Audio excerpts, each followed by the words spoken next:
Okay, so it will be internship plus full time we call them as. Internship plus full time. They assured you are a job in this particular company, but you have to do internship at our company for this number of days. So their aim is to train you for that particular job within that period, and when you are completing your graduation, immediately you can be put on to the job. That is the nature of process. Selection process usually happens in the process. Okay. So now coming to the rules and regulations for the students. The first and the foremost thing we are already familiar. Every student has to go pre-placement training program or soft skill training program should be undergone that. So final statistics when it comes to your 7th semester will be having the complete report. Those students who have not done this pre-placement training program will not be allowed to take part in the placement process. Still you have got a time, immediately start attending the programs. If you are not attended, you will not be eligible for taking the placement process. Okay, so keep this in mind. Coming to the second one, second one is again it's spread across both semester. So, and eligibility criteria is decided by the company, not the placement office.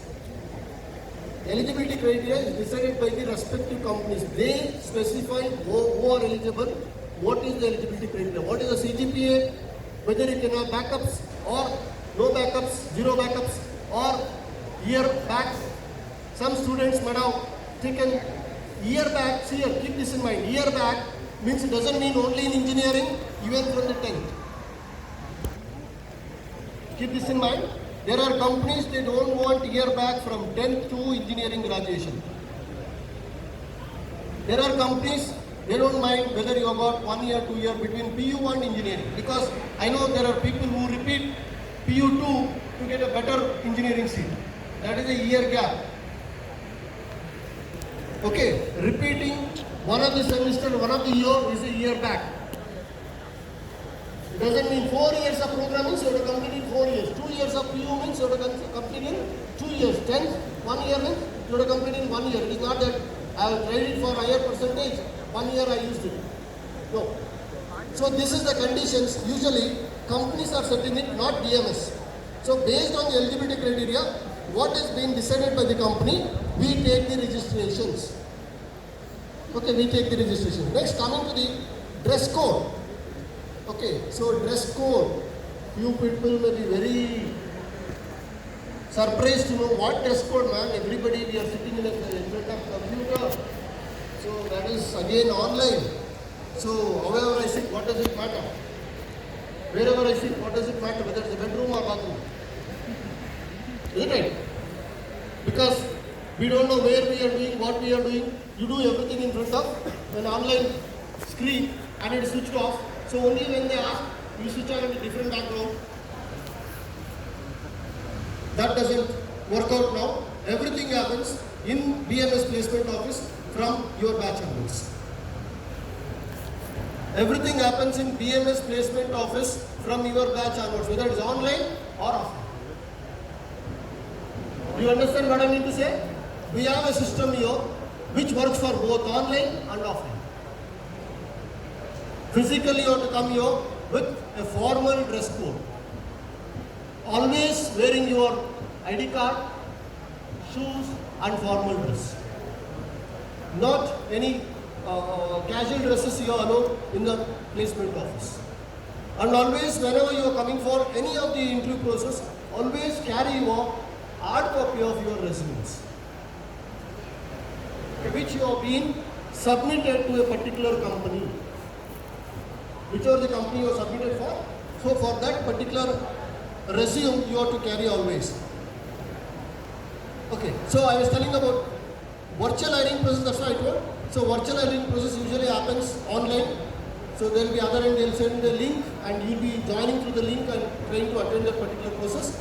Or online tests will be there. So we support for all those things from placement office itself. We have a beautiful system here. So let any number of students let it be, or we'll ask you to bring your laptop and take the interviews here. Okay, so we have already come across a lot of very circumstances which I cannot explain you.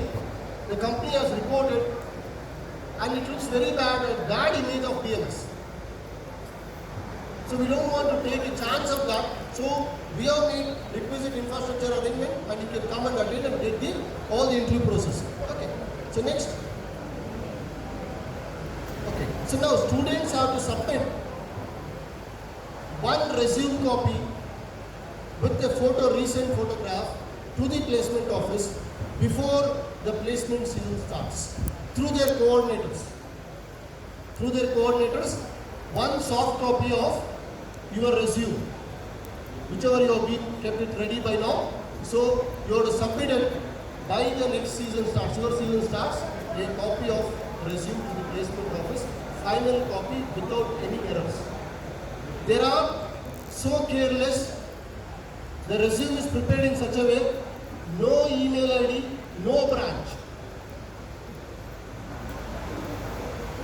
Okay, so no email ID, no branch. Whom should the company contact? They are calling us and asking, who is this fellow? It doesn't have any email ID or contact number. So these are the cases. Errors usually occur. And one important thing is, attendance is compulsory. What attendance? Attendance is compulsory for every event of the registered company, whichever you are registering for. Suppose a company drive is happening today morning, and a week back you are registered for that particular company for today's event. So the program starts by 8 o'clock in the morning with a pre-placement talk, giving the information with respect to that company. So 100% registered students should attend. No excuse. Everybody should attend.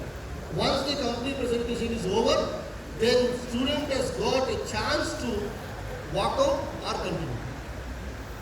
You will be eligible. You can decide now. After listening to the pre-placement talk, if you are not happy with the conditions, if you are not happy with the offerings what he is doing, if you are not happy with the job profile what he is telling, so then you can decide and walk out of the process.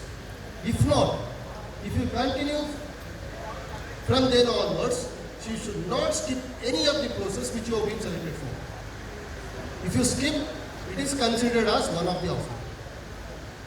If you skip after attending PPT and you continue the next step would be just taking an online test.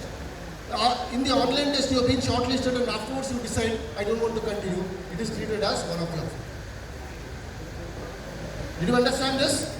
Okay, so you are given a chance to decide whether you want to continue or not. This is the compulsory things or attendance compulsory what I want to tell you. Okay, I explain. And very important thing, students should never have any personal interaction with any of the company people. It could be HR, it could be any other member of the particular company. You should not interact with them without giving information. Even giving information also, we will contact and we will get the clarification. Never a student should contact any of the company people with respect to your placement process. By mistake or somehow like this, you may get the information of the company, or you may search the information and get it and try to contact and try to get some information. That will be treated very seriously and will be disqualified from all other further process or even from the placement activities. So never ever try to contact the company people.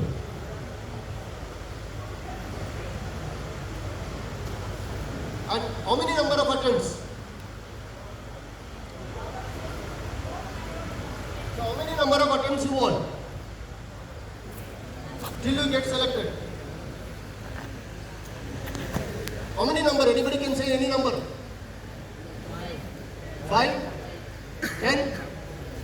Shall we stop at 10? You agree? I am ready. If you want me to stop at 10, I will stop. My job will be over by the first 2 months itself.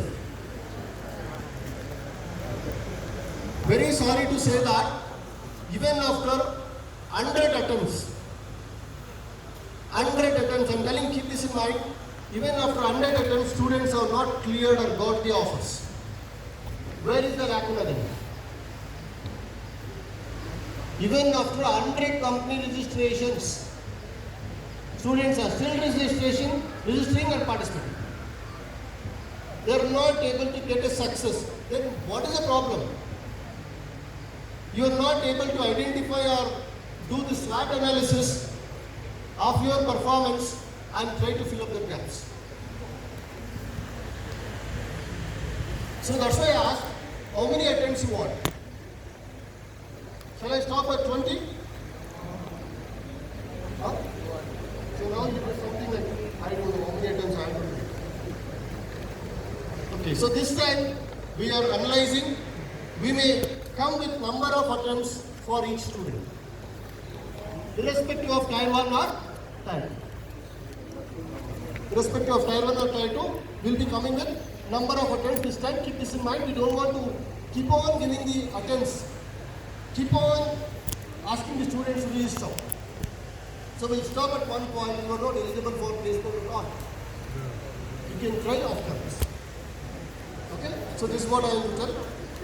So number of offers I have already explained.